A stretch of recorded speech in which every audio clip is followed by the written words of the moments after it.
So it's Rachel and John back to the porch tour here. We're allowed to say where we are now because we're not. If you try to John, find we're playing us, tag we're right not now. here, Yeah. right? Okay. And he fell. He's in. He's in. Oh my God. Double tag him. Anyways, all right. So we're at a porch, a backyard here in Robinson Township, and one of the people who always jumps in, just like Doug Oster, when we say, "Hey, we got something nutty going on," he goes, I'm in. So it's Nick Mancini Hartner from Mancini's Bakery, The Rocks, the Strip District, Legacy, getting ready to turn. Yeah, we're 99 years, getting ready to turn 100. How about that? Do you have an official date? I've been meaning to ask you this. Or is it one of that like fuzzy math? Like we know it was 19 blah, blah, blah. Right. Unfortunately, my great uncle, our founder, was not diligent about writing notes or documenting anything. So we know at least we're going to be 100 in June 2026. Okay. So we might be older, but we're going to be 100 at least. And that also helps for your marketing because that means you can wait a little bit. It's not at the beginning. The stroke of January does not mean we have to start celebrating. Right. We are procrastinators, so a little extra time,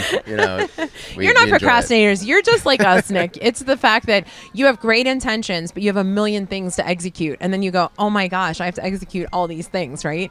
So we love having you on because there are so many things we could talk about, from your beer buns to your pepperoni rolls, watching people through your social media, the manner in which, your twists. People talk about that all the time. All I ever want is butter on my twist. What do you think is your most famed product if you were to actually make that call?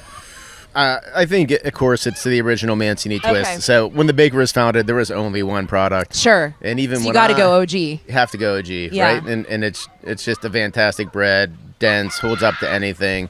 It's a staple in any Italian dinner. Yeah. And until really, I came back into the bakery in 2000. At that time, I believe we only had 6 products. Oh, wow. And now we're sitting around like 80 to 100 products. And so it's been like a rapid expansion of the product line. And we're trying to actually pull that back in a little bit. But the bakery's been one way for so long and everything. And in fact, when I came to the bakery, we only had 3 bags. And so it was in we called it a 1-star, 2-star, or a roll bag. But that just reflected how simple everything is. Mm-hmm. We didn't have a slicer, we didn't have plastic. And so it only went out one way. Okay. How many bags do you have now? Now, food laws, you have barcodes, you have nutritionals. Gotcha. You might have thick sliced, thin sliced, unsliced, paper bag. And so every product now has 6 iterations. Wow. Now, you made me, oh man, You're hungry. I could have had a different question of the day, but we'll do that another time. Okay. Because is it hard to take over the family business? Is there that pressure, like, what your great-great-great-great-grandfather? No, great uncle. To my grandfather, right. To my mother, and then I'm next in line. And so you walk in, and some kids don't want to take over their family business, right? They walk away, right? Mm-hmm. But is there pressure? Did you feel that pressure, or you just knew you had the instincts to try to help out from being there so often? Yeah, I would say there's several things. When I grew up, I always loved the product and the bread, but as I got older, I realized how much other people loved it and always talked to me about it, and that just put it in like a high place for me. And I always loved my grandfather and what he did, and it just made me want to emulate him. And I came into it. I don't feel with a lot of pressure. I just feel like we had a lot of opportunity to grow and get better. And it was a changing world, and we got into a place where we kept our nose down, which I think is why we still have a great product.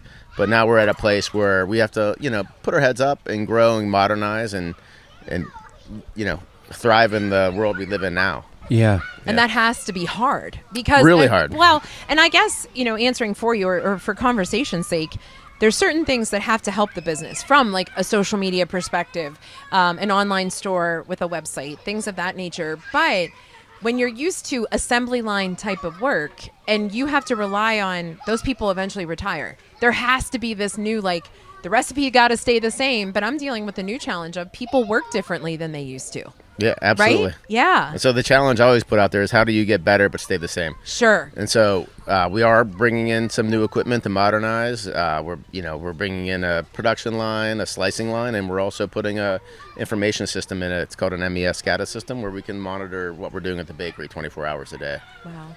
Nick, how do you not break off the knots regularly and just pop them in your mouth? It is important to do quality control and eat a little bit of bread all day. You have to. You would have to. Every meal, yeah. So in addition to the great products that you have, you invented a little something a couple years ago for Picklesburg.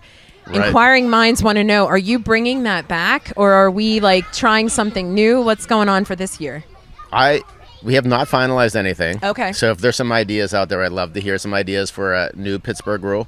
But we do plan on bringing the favorite back, the PGH roll. Okay. It's Isley's chipped ham, Heinz pickle, mozzarella provolone, wrapped up in a rustic Italian dough. It's fantastic. It's a huge hit. It is fantastic. So that's part of what you say is Pittsburgh still loves the past, nostalgia, but you like to move it forward, because I think people would be very disappointed if you didn't bring the Isley's pickle roll back. Remember? Yeah, the chipped ham. Yeah.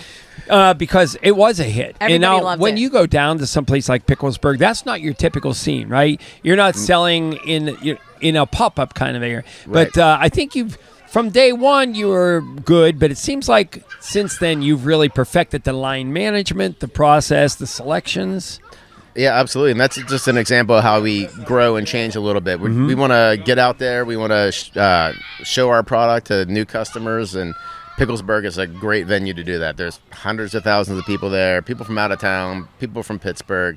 It's just a new way to see the city and interact with our product. So this year I plan on bringing that bread art that I do. So we're going to bring down a 4-foot by 8-foot, probably 200 to 300 pound decorative loaf of bread. And that's going to be part of our display this year. This year's our tent's going to be twice as big.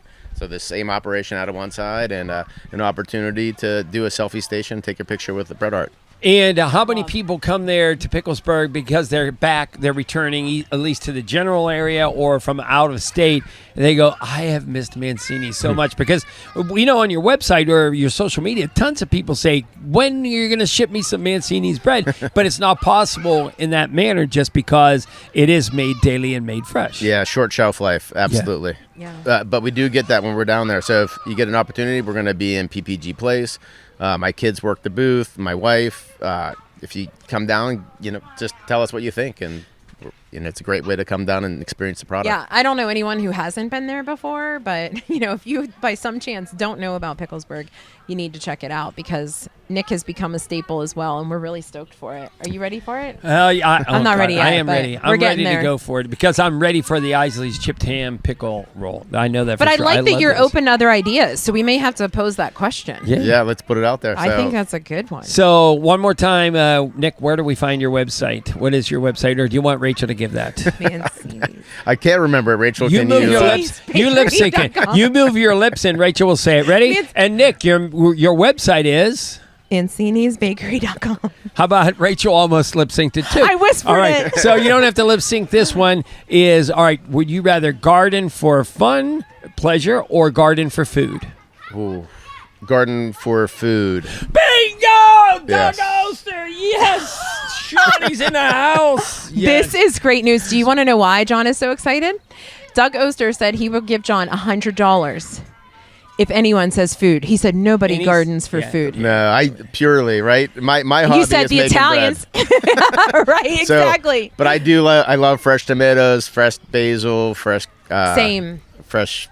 I'm blanking out. Drop them off at the Cilantro. bakery, because Nick will Cilantro, trade you oregano. some salt sticks for them. Yeah. Nick, here are my fresh tomatoes. In the meantime, we're going to come back with some music, as we always end every podcast. It's Rachel and John, YaJagoff Late Night.